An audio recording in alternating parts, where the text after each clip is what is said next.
உங்களின் உள்ளங்கையில கோடிக்கணக்கான நட்சத்திரங்களையும் இந்த ஒட்டுமொத்த பிரபஞ்சத்தோட ரகசியத்தையும் ஒரு சின்ன இனிமையான பழம் மாதிரி வச்சிருக்கீங்கன்னு கொஞ்சம் கற்பனை செஞ்சு பாருங்க. ம் கேட்கவே ரொம்ப பிரம்மாண்டமா இருக்கே. ஆமா, இது ஏதோ அறிவியல் புனைக்கதை மாதிரி உங்களுக்கு தோணலாம். ஆனா இது வெறும் கற்பனை இல்ல. இதுதான் இறுதியான உண்மை அப்படின்னு அடுத்து சொல்ற ஒரு மூலாதாரத்தை தான் இன்னைக்கு நாம அலச போறோம். கண்டிப்பா.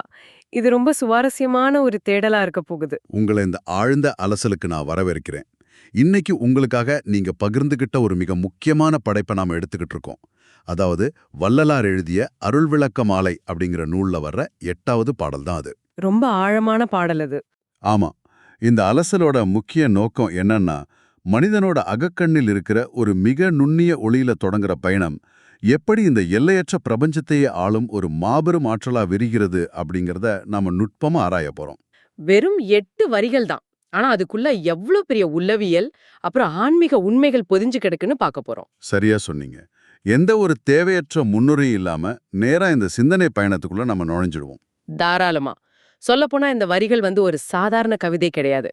ஒரு மனிதன் தன்னைத்தானே முழுமையா அறிஞ்சுக்கிறதுக்கான ஒரு மிக துல்லியமான வரைபடம் அப்படின்னு இதை கூறலாம். ம் நம்ம வழக்கமா பாத்தீங்கன்னா இந்த உலகத்தை புரிஞ்சுக்க நம் கண்களை திறந்து வெளியில தான் தேடுவோம் இல்லையா?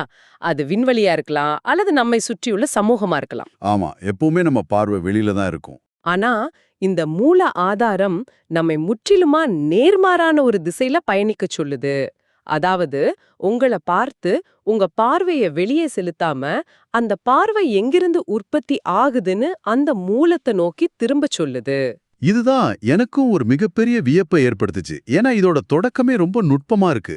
கதிக்கு வழிகாட்டுகின்ற கண்ணே, கண்ணில் கலந்த மணியே, மணியில் கலந்த கதிரொளியே அப்படின்னு அவர் போகும்போது இதை எப்படி புரிஞ்சுக்கிறதுன்னு நான் யோசிச்சேன். ம், நீங்க எப்படி அதை புரிஞ்சுக்கிட்டீங்க? அதாவது இப்போ ஒரு கேமரா லென்ஸை வச்சு நாம ஒரு பொருளை ஜூம் செஞ்சு கவனிப்போம் இல்லையா? அந்த மாதிரி ஒரு ஒப்பீடு எனக்கு தோணுச்சு. அட அருமையான ஒப்பீடு. முதல்ல கண்ணை பார்க்குறோம், அப்புறம் இன்னும் ஆழமா ஜூம் செஞ்சு கண்ணோட கருவிழியான மணியை பார்க்குறோம். அதன் பின் அதையும் தாண்டி அந்த மணிக்குள் ஊடுருவி சென்று அங்கே இருக்கிற ஒரு நுண்ணிய ஒளிய பார்க்குறோம். ஆமா, சரியா சொன்னீங்க. இது எதை குறிக்குது? ஒருவேளை இறைவனை வானத்திலோ இல்ல வேறெந்த வெளியிலோ தேடாம நாம உலகத்தை பார்க்கிற நம் பார்வையின் மூலத்திலேயே தேட சொல்றாரா? மிகச் சரியான ஒரு பாயிண்ட பிடிச்சீங்க. அந்த லென்ஸோட குவியத்தை, அதாவது ஃபோக்கஸ நம்ம வெளியே செலுத்தாம நமக்குள் செலுத்துறோம். இதுல நாம புரிஞ்சுக்க வேண்டிய ஒரு முக்கியமான அறிவியல் அப்புறம் தத்துவார்த்தமான உண்மை ஒண்ணு இருக்கு. அதென்ன உண்மை? இப்ப நீங்க ஒரு பொருளை பாக்குறீங்கன்னா அந்த பொருள் உங்களுக்கு வெளியே இருக்கு. ஆனா அந்த பொருளை உணரும் தன்மை எங்க இருக்கு? அது என் மூளைக்குள்ள, என் உணர்வுக்குள்ள தான் இருக்கு. அதான் கதிக்கு வழிகாட்டுகின்ற கண் அப்படின்னு அவர் சொல்றது நம் வாழ்க்கை பயணத்துக்கு வழிகாட்டும் இறை சக்திய பற்றி குறிக்குது. ஆனா அது ஏதோ தொலை தூரத்திலிருந்து வழிகாட்டல. ஓ, அப்போ அது எங்க இருக்கு? அந்த வழிய பாக்கும் உங்க பார்வையாவே அது இருக்கு. இன்னும் ஆழமா உள்ள போனோம்னா உங்க கண்ணுக்குள் இருக்கும் அந்த பார்வையின் ஒளியாக, அதாவது விழிப்புணர்வாவே அது இருக்கு. வாவ்! அப்போ தேடும் பொருளும் நாம் தான், தேடும் கருவியும் நாம் தான் அப்படிங்கிற உண்மையத்தான் இந்த வரிகள் உணர்த்துதா? 100க்கு 100 உண்மை. அப்படி என்றால் தேடுபவனும் தேடப்படும் பாதையும் ஒண்ணுதான் அப்படிங்கிறது ஒரு விதமான திகைப்பை தருது.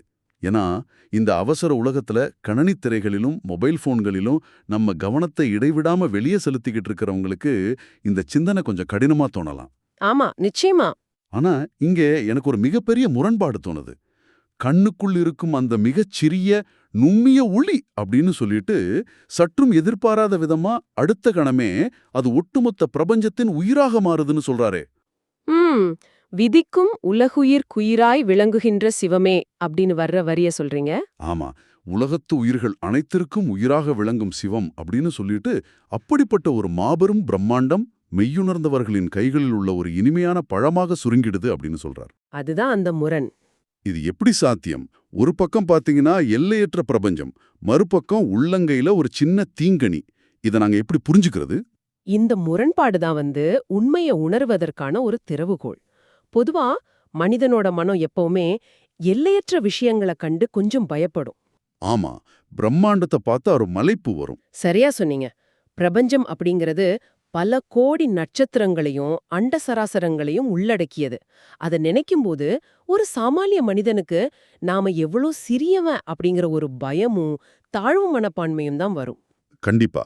ஆனா மெய்யுணர்வு அடைஞ்சவங்களுக்கு, அதாவது தன்னுக்குள் இருக்கிற அந்த ஒளியே தான் பிரபஞ்சத்தோட ஒளியாகவும் இருக்கு அப்படிங்கிற உண்மைய உணர்ந்தவங்களுக்கு அந்த பிரம்மாண்டம் பயமுறுத்துறது கிடையாது. ஓ, அது அவங்களுக்கு நெருக்கமா மாறிடுமா? ரொம்பவும் நெருக்கமானதா மாறிடுது. ஒரு மாபெரும் ஆற்றலை தங்களுக்கு புறம்பானதா, அதாவது வெளியே இருக்கிற ஒரு விஷயமா பார்க்காம தங்களோட சொந்த அனுபவமா பார்க்கறாங்க. ம். அதனாலதான் கைகள்ல வச்சு சுவைக்கக்கூடிய ஒரு இனிமையான பழமா, ஒரு தீங்கனியா அது மாறிடுதுன்னு அவர் சொல்றாரு. நீங்க சொல்றத பார்க்கும்போது எனக்கு ஒண்ணு தோணுது. இப்ப நாம ஒரு புது தொழில்நுட்பத்தையோ இல்ல ஒரு கடினமான சாஃப்ட்வேர் கோடிங்கையோ கத்துக்க தொடங்கும்போது அது ஒரு பெரிய மலை மாதிரி நம்ம கொஞ்சம் மிரட்டும் இல்லையா? ஆமா, ஆரம்பத்துல ஒண்ணுமே புரியாது. ஆனா அதோட அடிப்படை தர்க்கத்தை புரிஞ்சுகிட்டு அதை முழுமையா கத்து தேர்ந்துட்டா அது நம்ம விரல் நுனியில இயங்குற ஒரு சாதாரண கருவியா மாறிடும். அதுபோலவா இந்த அகிலமும் மெய்யுணர்ந்தவங்களுக்கு உள்ளங்கை நெல்லிக்கனியா மாறிடுதுன்னு சொல்றீங்க? அந்த ஒப்பீடு ஓரளவுக்கு பொருந்தும். ஆனா இங்கே தொழில்நுட்பத்தை கத்துக்கிற மாதிரி மூளைய கொண்டு தர்க்க ரீதியா புரிஞ்சுக்கிறது நடக்கல. மாறாக தன்னுடைய அடையாளத்தையே இழக்கிற ஒரு நிகழ்வு நடக்குது. அடையாளத்தை இழக்கிறதா? கொஞ்சம் விளக்குங்களேன். இப்போ தொழில்நுட்பத்தை நீங்க ஒரு கருவியா இயக்குறீங்க. ஆனா இங்க நீங்களும் அந்த பிரம்மாண்டமான சக்தியும் வேற வேற இல்ல அப்படிங்கறத முழுமையா உணர்றீங்க. ஒரு பழத்தை நீங்க உங்க கையில வச்சிருக்கும்போது அதுக்கும் உங்களுக்கும் உள்ள நெருக்கம் எவ்வளவு அதிகமோ அந்த அளவுக்கு இந்த ஒட்டுமொத்த பிரபஞ்ச ஆற்றலோடு அவங்க ஒரு ஆழமான நெருக்கத்தை ஏற்படுத்திக்கிறாங்க. கேட்கவே இனிமையா இருக்கு. கசப்பான ஒரு போராட்டம் முடிஞ்சு அது ஒரு தித்திக்கும் அனுபவமா மாறுது அப்படிங்கறதத்தான் தீங்கனி என்ற அந்த ஒற்றைச் சொல்லில் அவர் பதிவு செய்றார். சரி, அது அவ்வளவு எளிமையானது, சுவைக்கக்கூடியது அப்படின்னா எனக்கு இயல்பாவே ஒரு கடுமையான சந்தேகம் எழுகிறது. கேளுங்க. இந்த முரண்பாட்டை தீர்க்க அடுத்த பகுதியில அவர் இன்னும் ஆழமான ஒரு தளத்துக்கு நம்மை கூட்டிட்டு போறார். மதிக்கும் மதிக்கு அப்புறம் போய் வயங்கு தனி நிலையே மறைமுடி ஆகமமுடி மேல் வயங்கும் இன்ப நிறைவே அப்படின்னு சொல்றார். ஆமா, அதாவது மனிதனோட சிந்தனைக்கும் பகுத்தறிவுக்கும் இது அப்பாற்பட்டதுன்னோ வேதங்கள் மற்றும் ஆகமங்களின் எல்லைகளுக்கும் இது அப்பாற்பட்டதுன்னு சொல்றார். இங்கதான் நான் உங்களை நோக்கி ஒரு எதிர்வாதத்தை முன்வைக்க விரும்புறேன். சொல்லுங்க, என்ன சந்தேகம்? இப்போ இதை கேட்டுக்கிட்டு இருக்கிற பலரும் பாத்தீங்கன்னா அழிவின் மூலமாகவே உலக அளப்பவர்கள். எல்லாம் சரி, இந்த மாபெரும் உண்மை மனிதனுடைய அறிவுக்கும் எட்டாது, அத்தனை நூல்களுக்கும் வேதங்களுக்கும் அப்பாற்பட்டது அப்படின்னா அப்புறம் எதுக்காக நாம இத்தனை தத்துவங்களை படிக்கணும்? நியாயமான கேள்வி. இவ்வளவு சிந்திக்கணும்? இந்த தேடலுக்கே அர்த்தமில்லாம போயிடாதா? அறிவை மறுப்பது ஒரு வகையில அறியாமையை கொண்டாடுறது போல ஆகிவிடாதா? ரொம்ப ஆழமான ஒரு கேள்வி இது. பலரும் இந்த இடத்துல தான் ரொம்ப குழம்புறாங்க. அறிவுக்கு அப்பாற்பட்டது அப்படின்னு சொல்றதுக்கும் அறியாமையில இருப்பது அப்படின்னு சொல்றதுக்கும் மிகப்பெரிய வித்தியாசம் இருக்கு. ஓ, அப்படி சொல்றீங்க? ஆமா, அறிவை மறுக்க வேண்டும் அப்படின்னு அவர் சொல்லவே இல்ல. அறிவோட எல்லைய உணர வேண்டும் அப்படின்னு தான் சொல்றாரு. மனித மூளையோட சிந்தனை முறை எப்படிப்பட்டதுன்னு பாத்தீங்கன்னா அது எப்பவுமே எல்லாத்தையும் பிரிச்சு பார்க்கும். சரி. இது சரி, இது தவறு, இது உள்ளே, இது வெளியே அப்படின்னு பகுத்தாராயும். ஆனா எல்லாமே ஒன்றாகிவிட்ட ஒரு முழுமையான நிலைய இந்த பகுத்தாராயும் மூளையால தாங்கிக்க முடியாது. புரியுது. இத ஒரு உதாரணம் மூலமா சொல்றேன். நீங்க ஒரு பெரிய கட்டிடத்தை கட்டுறீங்கன்னு வச்சுக்குவோம். அந்த தளங்களை அமைப்பதற்காக பல மரச்சட்டங்களையும் முட்டுக்கட்டைகளையும் பயன்படுத்துவீங்க இல்லையா? ஆமா, பில்டிங் கட்டுறப்ப சப்போர்ட்டுக்கு முட்டுக்கட்டை கொடுப்போம். அதான், கட்டிடம் கட்டி முடிச்ச பிறகு அந்த முட்டுக்கட்டைகளை அகற்றி விட்டுத்தான் நாம உள்ளே குடிபோக முடியும். முட்டுக்கட்டைகளே வீடாகி விடாது இல்லையா? அட, ரொம்ப சரியா சொன்னீங்க. அப்படியென்றால் வேதங்களும் தத்துவங்களும் நம்முடைய பகுத்தறிவும் அந்த முட்டுக்கட்டைகளை போன்றவையா? சரியா புடிச்சிட்டீங்க. ஒரு குறிப்பிட்ட உயரம் வரை நம்மை கொண்டு செல்வதற்கு அவை தேவைப்படுது. ஆனா அந்த எல்லையை அடைஞ்ச பிறகு அதையே பிடிச்சுக்கிட்டு தொங்காம அதை விட்டு விட்டு மேலே போகணும்னு சொல்றீங்க. 100% உண்மை. இதைத்தான் அவர் மதிக்கும் மதிக்கப்புறம் போய் அப்படின்னு சொல்றார். நம்முடைய தர்க்க ரீதியான அறிவு அப்படிங்கிறது நம்மை அறியாமையிலிருந்து விடுவித்து தேடலின் வாசல் வரை கொண்டு வந்து சேர்க்கும். சரி. ஆனா வாசலை தாண்டி உள்ளே போறதுக்கு அந்த அறிவை நாம கீழே இறக்கி வைக்கணும். காரணம் என்னன்னா, அறிவு அப்படிங்கிறது எப்பவுமே கேள்விகளை கேட்டுக்கிட்டே இருக்கும் ஒரு கருவி. ஆமா, எப்பவுமே ஒரு ஏன் எப்படி இருந்துகிட்டே இருக்கும். ஆனா அந்த தனி நிலை அப்படிங்கிறது எந்த கேள்வியும் இல்லாத ஒரு இன்ப நிறைவு. அது ஒரு முழுமை. அங்கே தர்க்கத்திற்கு வேலை இல்லை, அனுபவத்திற்கு மட்டுமே இடம். ம் வேதங்களோட முடிவும் ஆகமங்களோட முடிவும் எதை சுட்டி காட்டுதோ அத வெறும் வார்த்தைகளால படிச்சு தெரிஞ்சுக்கிறத விட அத முழுமையா அனுபவிச்சு இன்புறுவதையே அவர் இங்க குறிப்பிடுறார். இதை நான் இப்படி புரிஞ்சுக்கிறேன். இப்போ ஒரு விண்கலம் பூமியோட ஈர்ப்பு விசையை தாண்டி செல்வதற்காக மிகப்பெரிய ராக்கெட்களை பயன்படுத்துது. ஆமாம். ஆனா வளிமண்டலத்தை தாண்டி விண்வெளிக்குள்ள நுழைஞ்ச உடனே அந்த ராக்கெட்கள் அது கழட்டி விட்டுட்டு தன் பயணத்தை தொடருது. அந்த ராக்கெட்கள் தான் நம்முடைய அறிவும் நாம படிச்ச புத்தகங்களும். மிகச்சிறப்பான ஒரு உதாரணம். அவை நமக்கு தேவைதான், ஆனா பயணம் முழுவதற்கும் இல்ல. சரி, என் அறிவை கழட்டி வச்சிட்டேன், தத்துவங்களை தாண்டி வந்துட்டேன்.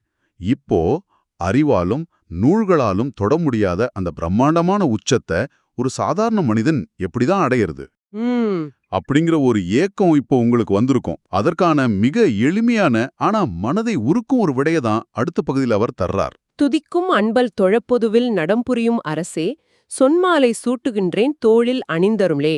இந்த வரிகளை தானே சொல்றீங்க? அதேதான். இந்த இடம் என்ன ரொம்பவே சிந்திக்க வச்சது. அறிவும் தோற்றுப்போன இடத்துல வேதங்களும் எட்டாத தூரத்தில் இருக்கிற ஒரு மாபெரும் அரசனுக்கு அவர் எந்த ஒரு பெரும் தியாகத்தையோ செல்வத்தையோ காணிக்கையா கொடுக்கல. ஆமா. மாறாக வெறும் சொற்கள மாலையாக கோர்த்து தர்றேன்னு சொல்றார். ஒரு மாபெரும் பிரபஞ்ச சக்தி எப்படி சில எளிய வார்த்தைகளுக்கு கட்டுப்படும்? இங்கேதான் நாம அன்பின் உளவியலை புரிஞ்சுக்கணும். அறிவால் ஒரு விஷயத்தை அளக்கலாம், ஆனா அன்பால் மட்டும்தான் ஒரு விஷயத்தோடு ஒன்றரை கலக்க முடியும். ஆஹா, ரொம்ப ஆழமான வரிலது. அவரு இறைவனை பார்த்து பொதுவில் நடம்புரியும் அரசே அப்படின்னு விളിக்கிறார். படைப்பு, காப்பு, அழிப்பு என ஒட்டுமொத்த பிரபஞ்சத்தின் அசைவுகளையும் ஒரு பெரும் நடனமாக ஆடிக்கொண்டிருக்கும் அந்த முழு முதல் ஆற்றல் யாருக்கும் சொந்தமானதல்ல, அது அனைவருக்கும் பொதுமானது. அதனாலதான் பொதுவில் நடம்புரியும் அரசு அப்படிங்கிறாரா? அதேதான். அப்படிப்பட்ட ஒரு மாபெரும் அரசன் எந்த தர்க்கத்திற்கும் எந்த தத்துவத்திற்கும் வளைந்து கொடுக்காதவன் எதற்கு தன்னை ஒப்படைக்கிறான்னு பாத்தீங்கன்னா, எந்தவித நிபந்தனையும் இல்லாத தூய்மையான அன்பிற்கு மட்டுமே. அதாவது தன்னுடைய அறிவால தான் எல்லாத்தையும் சாதிக்க முடியும் அப்படின்னு மனிதன் தன் அகங்காரத்தை கொண்டிருக்கும் வரை அந்த பிரபஞ்ச சக்தி விலகி நிற்கிறது. சரியா சொன்னீங்க. ஆனா அந்த அகங்காரத்தை விட்டு விட்டு முழுமையா சரணடையும் போது அது இறங்கி வருதுன்னு சொல்றீங்களா? ஆனா எனக்கு ஒரு சந்தேகம். அது ஏன் சொன்மாலை, ஒரு மலர் மாலையோ அல்லது வேற ஏதாவது காணிக்கையா கொடுக்கலாமே? சொற்களுக்கு என்ன அவ்வளவு வலிமை? பாடு. ஒரு மனிதன் தன்னிடம் உள்ள மற்ற பொருள்களை கொடுப்பதை விட தன்னுடைய தூய்மையான உணர்ச்சிகளை சொற்களாக கோர்த்து கொடுப்பது அப்படிங்கிறது அவனையே அந்த அரசனுக்கு காணிக்கையாக கொடுப்பதற்கு சமம். ஓ, அத தன்னைத்தானே அர்ப்பணிக்கிற ஒரு செயல். ஆமா. சொன்மாலை சூட்டுகின்றேன் தோளில் அணிந்தருளே அப்படின்னு அவர் சொல்லும்போது அங்கு ஒரு கெஞ்சல் இல்ல, மாறாக ஆழமான அன்பினால் வரும் ஒரு உரிமை இருக்கு. ஆமா, ஒரு தோழமை உணர்வு தெரியுது. என் அன்பின் சொற்களை நீ அணிந்து கொள்ள வேண்டும் அப்படிங்கிற அந்த உரிமைய அந்த பிரம்மாண்டமான சக்தி மிக மகிழ்வோடு ஏத்துக்குது. தர்க்கம் தோற்கும் இடத்தில் சரணடைதல் என்னும் அன்பு மாபெரும் வெற்றியை அடையுது அப்படிங்கிறது தான் இந்த வரிகள் மிக அழகாக படம் பிடித்து காட்டுது. கேட்கவே மிக அற்புதமா இருக்கு. நாம அறிவாலும் தர்க்கத்தாலும் எதையோ சாதிச்சிடலான்னு அலைஞ்சுகிட்டு இருக்கிற இந்த நவீன காலகட்டத்துல ஒரு மனிதன் தன்னுடைய அகங்காரத்தை விட்டுட்டு தூய்மையான அன்பின் மூலம் அந்த பிரபஞ்சத்தையே தன் வசப்படுத்த முடியும் அப்படிங்கிறது ஒரு மாபெரும் ஆறுதலா இருக்கு. நிச்சயமா. சரி, இந்த முழுமையான அலசல்ல நாம எதை உணர்ந்துகிட்டோம் அப்படிங்கிறத நான் சுருக்கமா தொகுத்து வழங்க விரும்புறேன். சொல்லுங்க. நாம எங்க தொடங்கணும்? வெளியில எதையோ தேடிக்கிட்டு இருந்த நாம நம்முடைய அகக்கண்ணில் நம் பார்வையின் ஊடாக இருக்கிற அந்த நுண்ணிய ஒளியை நோக்கி நம் பயணத்தை தொடங்கணும். அந்த சிறிய ஒளிதான் ஒட்டுமொத்த பிரபஞ்ச உயிர்களுக்கும் மூலாதாரம் என்பதையும், அந்த எல்லையற்ற பிரம்மாண்டம் உண்மையை உணர்ந்தவர்களின் கைகளில் ஒரு சுவையான தீங்கனியாக மிக நெருக்கமான அனுபவமாக மாறிவிடுவதையும் பார்த்தோம். ஆமா. அதன் பிறகு இந்த அனுபவம் அப்படிங்கிறது நம்முடைய அறிவுக்கும் நாம படிச்ச வேதங்களுக்கும் எட்டாத ஒரு எல்லை என்பதையும், ஏணியை பயன்படுத்தி மேலே போன பின் ஏணியை விட்டுவிட வேண்டும் என்பது போல தர்க்கங்களை தாண்டி செல்ல வேண்டும் என்பதையும் ஆழமா விவாதிச்சோம்.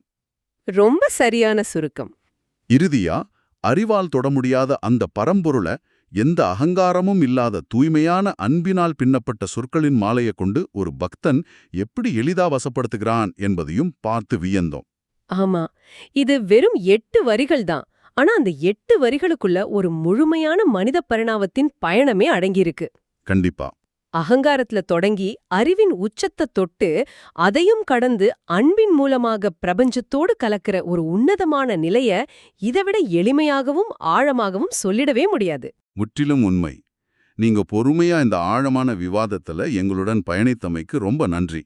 உங்களுடைய சிந்தனைக்கும் தேடலுக்கும் இந்த அலசல் ஒரு புதிய திறவுகோலாக அமைந்திருக்கும்னு நான் நம்புறேன். எனக்கும் அந்த நம்பிக்கை இருக்கு. நாம விடை பெறுவதற்கு முன் நீங்க தனிமையில இருக்கும்போது சிந்தித்து பார்ப்பதற்காக உங்களை அசைத்து பார்க்கும் ஒரு கேள்வியை நான் விட்டு செல்ல விரும்புறேன். என்ன கேள்வி அது? இந்த கவிதையோட முதல் வரியை மீண்டும் உங்க நினைவுக்கு கொண்டு வாருங்க. உங்கள் கண்களுக்குள் இருக்கும் அந்த விழிப்புணர்வின் ஒளியே இந்த உலகை படைத்த பிரபஞ்ச சக்தி அப்படின்னு வச்சுக்குவோம். சரி. அப்படி என்றால் நாளை காலை நீங்க எழுந்து உங்கள் முன்னால் இருக்கும் இந்த உலகத்தையும் மனிதர்களையும் இயற்கையையும் உங்கள் கண்களின் மூலமாக பார்க்கும்போது அதை யார் பார்ப்பது? ஆஹா! ஒரு சாதாரண மனிதனா நீங்க இந்த உலகத்தை பார்க்கறீங்களா? அல்லது உங்களுக்குள் இருந்து உங்களை இயக்கும் அந்த பிரபஞ்சமே தன் கண்களை திறந்து தன்னைத்தானே பார்த்து ரசித்துக் கொண்டிருக்கிறதா? ரொம்ப ஆழமான சிந்தனை இது. இந்த சிந்தனையில் உங்களை ஆழமாக மூழ்க விட்டு இந்த அலசலை நாம நிறைவு செய்றோம். மீண்டும் மற்றொரு அற்புதமான தேடலில் சந்திப்போம்.